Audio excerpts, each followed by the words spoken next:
మైనంపల్లి హనుమంతరావుకు ఆయన కుమారుడైన మైనంపల్లి రోహిత్కు టికెట్ల కేటాయింపు అంశానికి సంబంధించి రాజకీయ పార్టీలో పెద్ద చర్చ నడుస్తోంది. తనకు బీఆర్ఎస్ పార్టీలో మల్కాజ్గిరి అసెంబ్లీ టికెట్ కన్ఫర్మ్ అయినా దశాబ్దానికి పైగా ప్రజాసేవలో నిమగ్నమైన తన కుమారుడికి మెదక్ టికెట్ ఇవ్వలేదన్న కారణంతో ఆ పార్టీ నుండి బయటకు వచ్చారు మైనంపల్లి హనుమంతరావు. ఇటీవలే కాంగ్రెస్ లో చేరారు. దీంతో కాంగ్రెస్ పార్టీలోనూ మెదక్ అసెంబ్లీ సీటుపై పెద్ద చర్చ నడుస్తోంది. అదే సమయంలో మెదక్ నుండి మరోసారి హ్యాట్రిక్ కొట్టాలని చూస్తున్నారు BRS MLA deputy speaker Padma Devender Reddy. ఈ నేపథ్యంలో డాక్టర్గా ఉన్న మైనంపల్లి రోహిత్ రాజకీయాల్లోకి ఎందుకు వచ్చారు, ఎలాంటి కార్యక్రమాలు చేస్తున్నారు, మైనంపల్లి హనుమంతరావు కుమారుడి టికెట్ కోసం ఎందుకంత పట్టుబడుతున్నారు అనే అంశాలను తెలుసుకుందాం.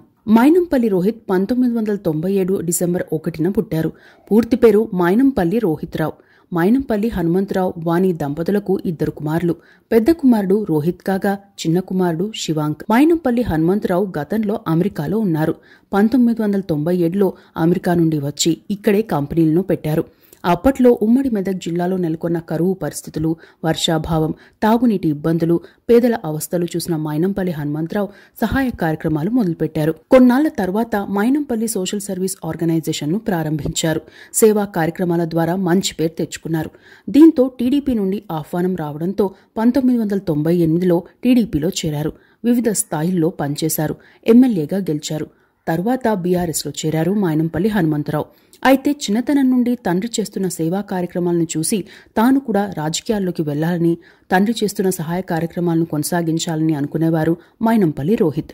చదువుకుంటూనే రాజకీయ అంశాలతో పాటు సహాయం కోసం మైనంపల్లి సోషల్ సర్వీస్ ఆర్గనైజేషన్ కు వచ్చే వినతులను పరిశీలించేవారు. అయితే అప్పుడే రాజకీయాల్లోకి వద్దని, చదువుకోవాలని తల్లిదండ్రులు చెప్పడంతో మైనంపల్లి రోహిత్ చదువుపై దృష్టి పెట్టారు.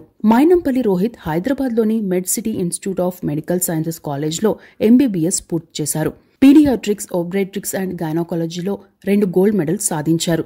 గవర్నర్ డాక్టర్ తమిళసై సౌందరరాజన్ నుండి ఈ అవార్డులు అందుకున్నారు. ఎంబీబీఎస్ పూర్తయ్యాక కొన్నాళ్ల పాటు వైద్యుడిగా సేవలందించారు.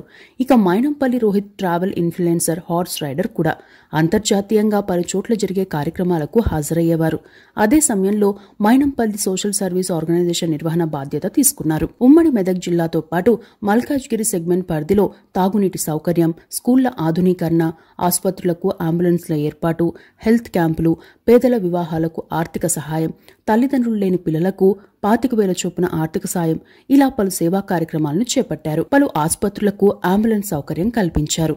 హైదరాబాద్లో ట్రాఫిక్ సిగ్నల్స్ వద్ద దాదాపు 4,000 సీసీ కెమెరాల ఏర్పాటు లాంటి కార్యక్రమం చేపట్టారు. గత కోవిడ్ సమయంలో పేదలకు, వలస కార్మికులకు భోజన ఏర్పాట్లు చేయడంతో పాటు 5,000 టన్నుల నిత్యావసరాలను సరఫరా చేశారు. దాదాపు 8 కోట్ల విలువైన సహాయక కార్యక్రమాలను చేపట్టారు. 50,000 శానిటైజర్ బాటిల్స్ ని, మాస్క్లను పంపిణీ చేశారు.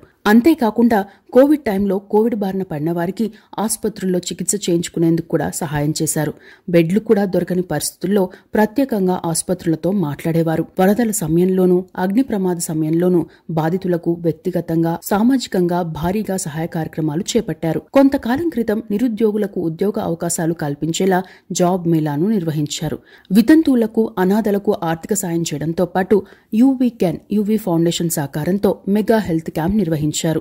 ఫిజికల్లీ ఛాలెంజ్డ్, మెంటల్లీ ఛాలెంజ్ సిటిజన్లకు 5,000 చొప్పున ఆర్థిక సాయం చేయడంతో పాటు ప్రభుత్వ పాఠశాలల్లోని పిల్లలకు ఉచితంగా నోట్బుక్స్ పంపిణీ చేశారు.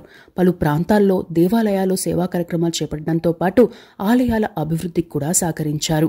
మైనంపల్లి రోహిత్ చేస్తున్న సహాయక కార్యక్రమాలకు గాను ఫోర్బ్స్ ఇండియా లాంటి ప్రముఖ మ్యాగజైన్లు కూడా అభినందిస్తూ ఆర్టికల్స్ రాశాయి.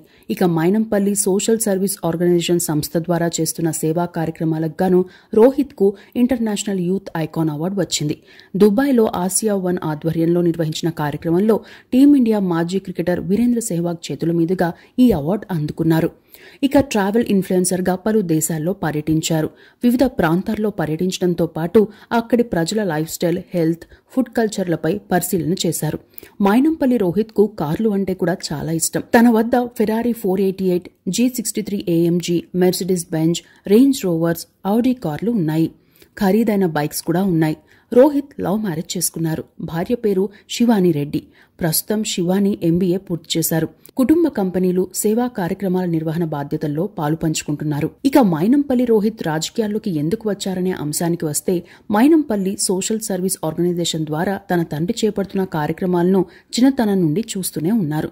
ఓవైపు సేవా కార్యక్రమాలు చేస్తున్నా, ప్రభుత్వాలు కోట్ల బడ్జెట్ ప్రకటిస్తూ అభివృద్ధి చేస్తున్నామని చెబుతున్నా ఇంకా కొన్ని చోట్ల అవి అందకపోవడాన్ని గమనించారు. తమ సంస్థ ద్వారా నీటి ట్యాంకర్లు పెడుతున్నా ఒక సీజన్కే పరిమితం కావడాన్ని గమనించారు. తమ సంస్థ ద్వారా అప్పటికే దాదాపు 2000 బోర్లు వేయించారు. అయినా ఇతర ప్రాంతాల్లో తాగునీటి ఎద్దడి కారణంగా ప్రజలు పడుతున్న ఇబ్బందులను గమనించినట్టు ఓ ఇంటర్వ్యూలో చెప్పారు. అవన్నీ పరిష్కారం కావాలంటే వ్యవస్థలో మార్పులు రావాలని, అది రాజకీయాల ద్వారానే సాధ్యం అనుకుని తండ్రి బాటలోకి రావాలని అనుకున్నారు. అయితే ముందుగా చదువుకుని నిన్ను నువ్వు ప్రూవ్ చేసుకోవాలని, రాజకీయాల్లో ఎన్నో సవాళ్లు ఉంటాయని, వాటిని తట్టుకోవాలంటే నీ కాళ్లపై నువ్వు నిలబడాలని తల్లిదండ్రులు చెప్పడంతో మెడిసిన్ను పూర్తి చేశారు రోహిత్. మెడిసిన్ పూర్తయ్యాక రాజకీయాల్లోకి వచ్చారు. ఇక తండ్రి మైనంపల్లి హనుమంతరావు ప్రస్తుతం మల్కాజ్గిరి ఎమ్మెల్యేగా ఉన్నారు. గతంలో ఆయన మెదక్కు ప్రాతినిధ్యం వహించడంతో పాటు వారి సొంత గ్రామమైన చినశంకరంపేట మండలం కొర్విపల్లి కూడా ఆ నియోజకవర్గ పరిధిలోనే ఉంది. దీంతో మెదక్ జిల్లాపై దృష్టి పెట్టారు మైనంపల్లి రోహిత్. అంతకుముందు మైనంపల్లి హనుమంతరావు పలు విడతల్లో మెదక్ జిల్లా టీడీపీ అధ్యక్షుడిగా గెలిచారు. 2004లో మైనంపల్లి హనుమంతరావు భార్య వాణి టీడీపీ నుండి రామాయణపేటలో పోటీ చేశారు. అప్పట్లో టీఆర్ఎస్ ప్రభావం ఉన్నప్పటికీ టీడీపీ తరపున వాణి పోటీ చేశారు. ఆ ఎన్నికల్లో పద్మా దేవేందర్ రెడ్డి గెలుపొందారు. అయితే 2008లో ఉప ఎన్నికల్లో మెదక్ నుండి మైనంపల్లి హనుమంతరావు తొలిసారిగా పోటీ చేసి తొలిసారిగా ఎమ్మెల్యేగా గెలిచారు. అంటే 1998లో సేవా కార్యక్రమాలు మొదలుపెట్టడంతో పాటు నియోజకవర్గంలో అందరికీ అందుబాటులో ఉండే వ్యక్తిగా పేరున్న మైనంపల్లి హనుమంతరావు ఎమ్మెల్యే అయ్యేందుకు దాదాపు 8 ఏళ్లు పట్టింది.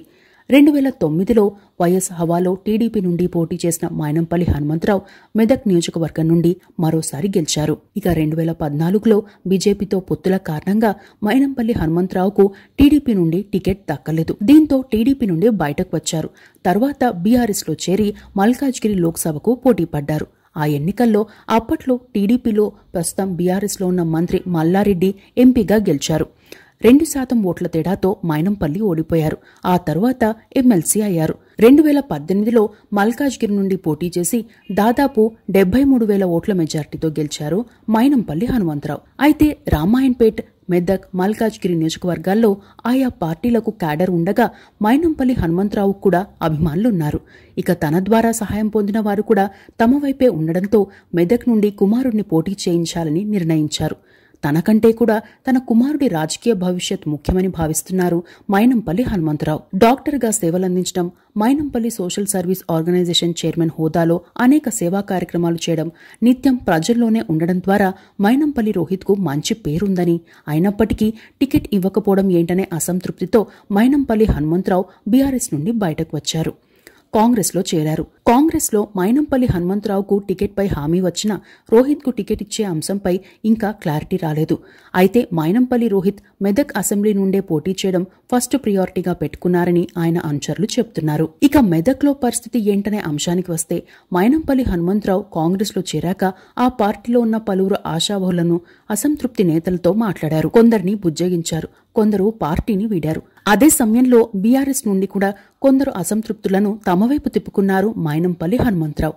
ఇలా ఎవరికి వారు వ్యూహాత్మకంగా వ్యవహరిస్తున్నారు. తమను కాదని వెళ్లిన మైనంపల్లి హనుమంతరావును ఓడించాలని, ఒకవేళ పోటీ చేస్తే రోహిత్ను కూడా ఖచ్చితంగా ఓడించాలని బీఆర్ఎస్ పార్టీ పట్టుదలతో ఉందని, ముఖ్యంగా హరీష్ రావు పంతంతో ఉన్నారని కూడా ప్రచారం జరుగుతోంది. అదే సమయంలో మూడోసారి తాను గెలిచి హ్యాట్రిక్ సాధిస్తాననే ధీమాతో ఉన్నారు సిట్టింగ్ ఎమ్మెల్యే పద్మా దేవేందర్ రెడ్డి. ఇక మైనంపల్లి హనుమంతరావు, మైనంపల్లి రోహిత్ ఆస్తుల విషయానికి వస్తే 2018 ఎన్నికల టైంలో మైనంపల్లి హనుమంతరావు ఎన్నికల సంఘానికి సమర్పించిన అఫిడవిట్ ప్రకారం ఆయన ఆస్తులు 12 కోట్లు కాగా అప్పులు 2 కోట్లున్నాయి. అందులో వివిధ కంపెనీలో వాటాలు, షేర్ల విలువ 30 లక్షలు. ఆయన పేరుతో ఉన్న బంగారు ఆభరణాలు 7,50,000 కాగా వాణి పేరుతో 15 లక్షల విలువైన ఆభరణాలున్నాయి. కుటుంబంలో 2 కోట్లకు విలువైన వాహనాలున్నాయి. కుటుంబానికి ఉన్న వ్యవసాయ భూముల విలువ 1,89,00,000 కాగా నాన్ అగ్రికల్చర్ ల్యాండ్ వాల్యూ 2 కోట్లు, commercial buildings value 2,45,00,000, residential buildings value 2,89,00,000 ఉంది. ఇక 2014లో మల్కాజ్గిరి ఎంపీ అభ్యర్థిగా పోటీ చేసిన సమయంలో ఆయన ఆస్తుల విలువ 7.48 కోట్లుగా చెప్పారు.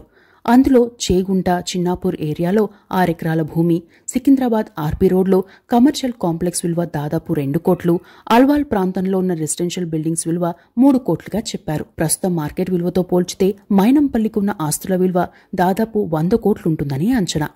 ఇక మైనంపల్లి వాణి, మైనంపల్లి రోహిత్లకు కంపెనీలు కూడా ఉన్నాయి.